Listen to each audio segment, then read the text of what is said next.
Olá, pessoal, tudo jóia? Hoje nós vamos aprender sobre os costumes. Cada povo, em cada época, tem os seus costumes próprios. Hábitos e costumes. Os hábitos e os costumes variam de uma família para outra. Às vezes, essas variações se devem à origem das pessoas, ao lugar onde nasceram, à região do país onde vieram, o contato com outras famílias e os outros costumes. A alimentação, o modo de falar, a religião, o jeito de ser e se vestir variam entre as famílias de origens diferentes. Olha, a gente tem aqui vários torcedores no estádio de futebol torcendo pelo Brasil em uma Copa do Mundo. Então, ó, é uma cultura nossa, né, do brasileiro, torcer pelo seu time, levantar a bandeira, vestir a camisa. Os que gostam vão até um estádio. Então, isso faz parte da nossa cultura, dos nossos costumes. Alguns costumes pelo mundo. O povo brasileiro tem o costume de recepcionar bem os turistas. Os brasileiros comem pizza com garfo e faca. Geralmente, pessoal, quem mora nos Estados Unidos come com as mãos. Eles pegam na pizza e comem. Então, para eles, o que a gente faz é estranho esse hábito que a gente tem de comer com garfo e faca uma pizza.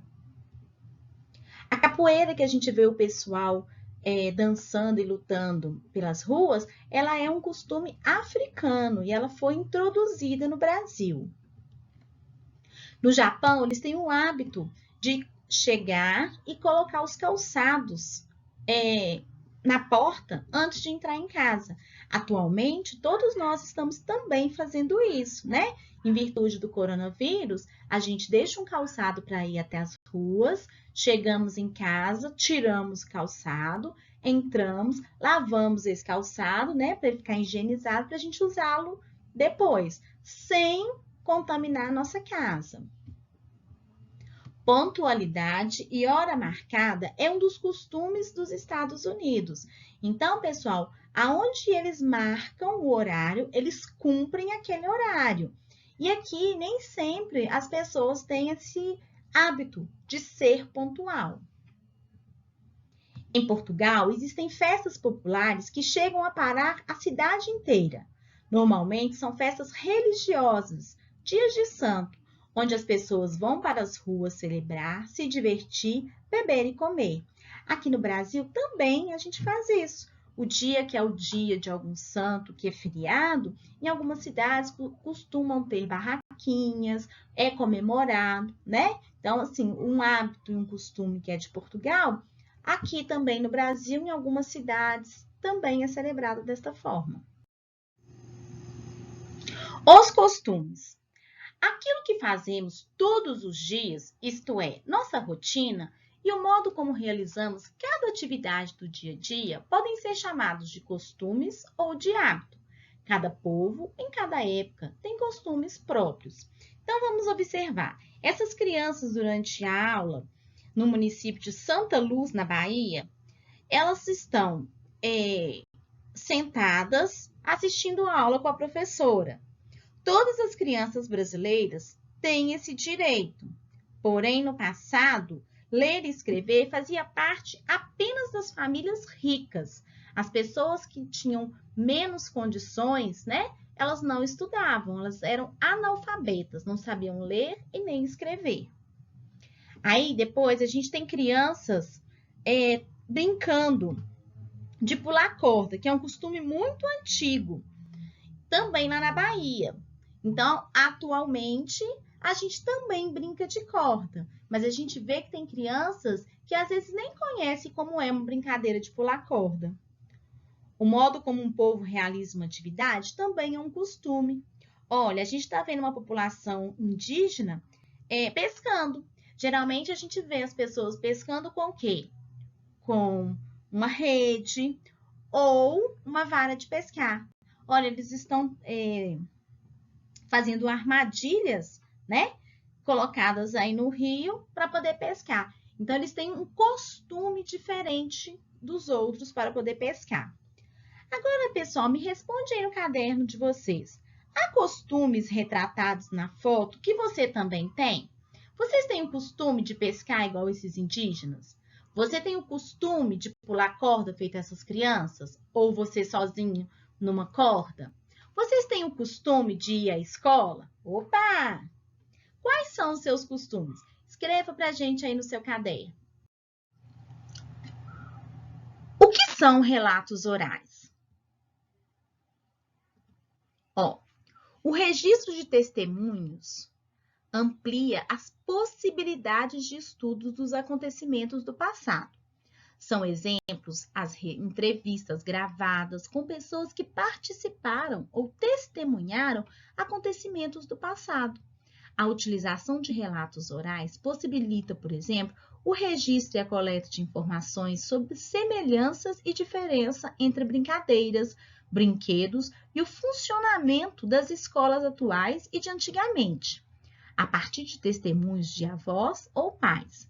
Os relatos orais são importantes fontes de informação para a história das comunidades, dos bairros, da origem onde os imigrantes e migrantes, das tradições culturais e religiosas. É através, pessoal, de muitos relatos orais que a gente fica sabendo o que aconteceu em determinada época num bairro, numa cidade, num país. E aí a gente tem a nossa história de hoje. Relatos orais. Ao contar os acontecimentos e as experiências pelas quais passou, você está fazendo um relato oral. Isso também é um documento histórico. Olha, segundo ano, a gente já estudou sobre documentos históricos. Eles são oral, né, que são os relatos orais, escritos e os não escritos. O texto a seguir é um registro do relato de Benedito Augusto da Gama, do estado do Pará, realizado em 2013. Na época, esse senhor tinha 92 anos de idade. Atualmente, em 2020, se ele ainda for vivo, ele tem 99 anos. Nasci na cidade de Olho d'Água, que chama-se Monte Dourado agora, no dia 3 de setembro de 1921.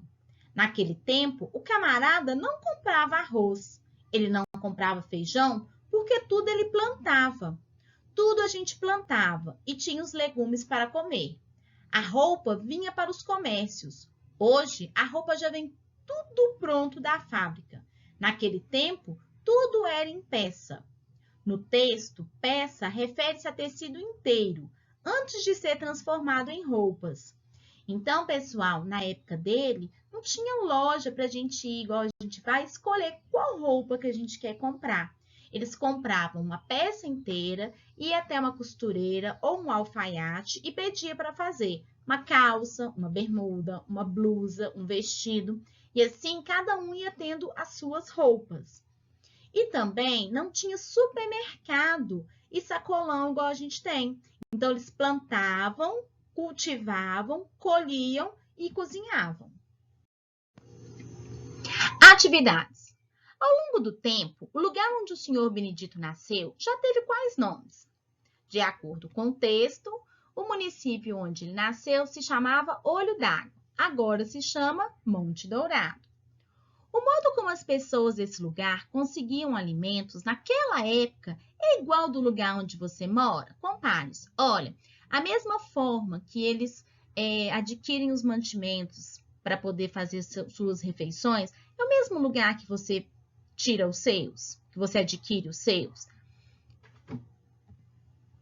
Bom, não havia supermercados, não havia sacolões, não havia padaria para eles terem esse tipo de alimentos que a gente tem hoje, né? Se a gente quer comer um pão, a gente pode ir à padaria. A gente tem o recurso de fazer em casa. Se a gente quer comer um biscoito, a gente também pode ir lá na padaria ou no supermercado e comprar. Na época dele, não. Era tudo feito em casa. Plantava, colhia e fazia. As roupas eram compradas do mesmo modo que hoje? Explique.